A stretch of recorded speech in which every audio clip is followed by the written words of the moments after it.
നമസ്തേ പ്രിയമുള്ള പ്രേക്ഷകരെ, ഇവിടെ നാം ചർച്ച ചെയ്യുന്നു ശ്രീ മേൽപ്പത്തൂർ നാരായണ ഭട്ടപാദനാൽ വിരചിതമായ ശ്രീമൻ നാരായണീയത്തിലെ പ്രഹ്ലാദചരിതം എന്ന 25ാമത്തെ ദശകത്തിൽ, അല്ലെങ്കിൽ ഹിരണ്യകശിപു വധം എന്നും പറയുന്നുണ്ട് പല ഗ്രന്ഥങ്ങളിലും. 8ാമത്തെ ശ്ലോകം. പ്രിയമുള്ള പ്രേക്ഷക ശ്ലോകം ശ്രദ്ധിക്കുക. താവൻ മാംസവപാകരാളവപുഷം ഘോരാന്ത്രമാലാധരം ത്വാം മധ്യേ സപമിദ്ധരോപമുഷിതം ദുർവാരഗുർവാരവം അഭ്യേതും ന ശശാക കോപി ഭുവനേ ദൂരെ സ്ഥിതാ ഭീരവഃ സർവേ ശർവവിരിഞ്ചവാസവമുഖാഃ പ്രത്യേകമസ്തോഷത.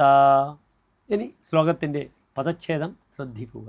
താവൻ മാംസവപാകരാളവപുഷം ഘോരാന്ത്രമാലാധരം ത്വാം മധ്യേ സഭം ഇദ്ധരോഷം ഉഷിതം ദുർവാരഗുർവാരവം അഭ്യേതും ന ശശാക കഹ അപി ഭുവനേ ദൂരെ സ്ഥിതാഃ ഭീരവഃ സർവേ ശർവവിരിഞ്ചിവാസവമുഖാഃ പ്രത്യേകം അസ്തോഷത. ഇനി ശ്ലോകത്തിൻ്റെ അന്വയം ശ്രദ്ധിക്കുക. താവൻ മാംസവപാകരാളവപുഷം ഘോരാന്ത്രമാലാധരം ത്വാം ഇദ്ധരോഷം മധ്യേ സഭം ദുർവാരഗുർവാരവം ഉഷിതം അഭ്യേതും കഹ അഭിഭുവനേ ന ശശാക ഭീരവഃ ദൂരെ സ്ഥിതാഃ സർവേ ശർവവിരിഞ്ചവാസവമുഖാഃ പ്രത്യേകം അസ്തോഷത.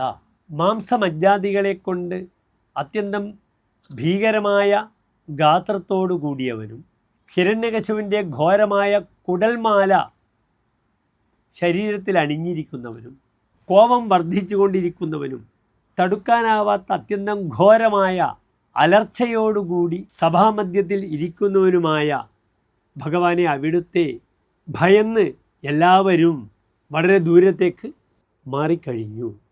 ഈ സമയം ദൂരെ നിന്നുകൊണ്ട് രുദ്രനും ബ്രഹ്മാവും ഇന്ദ്രാദി ദേവതകൾ എല്ലാം തന്നെ അങ്ങയെ സ്തുതിക്കുവാൻ തുടങ്ങി എന്ന് ശ്ലോകത്തിൻ്റെ സാരാംശം. വളരെ മനോഹരമായ ഒരു ശ്ലോകമാണിത് ചൊല്ലുവാനൊക്കെ തന്നെ.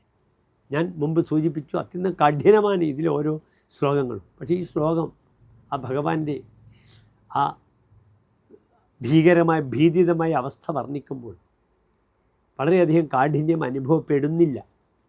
പ്രിയമുള്ള പ്രേക്ഷകർ, ഈ ശ്ലോകമൊക്കെ ശ്രദ്ധിക്കുക. നമസ്തേ.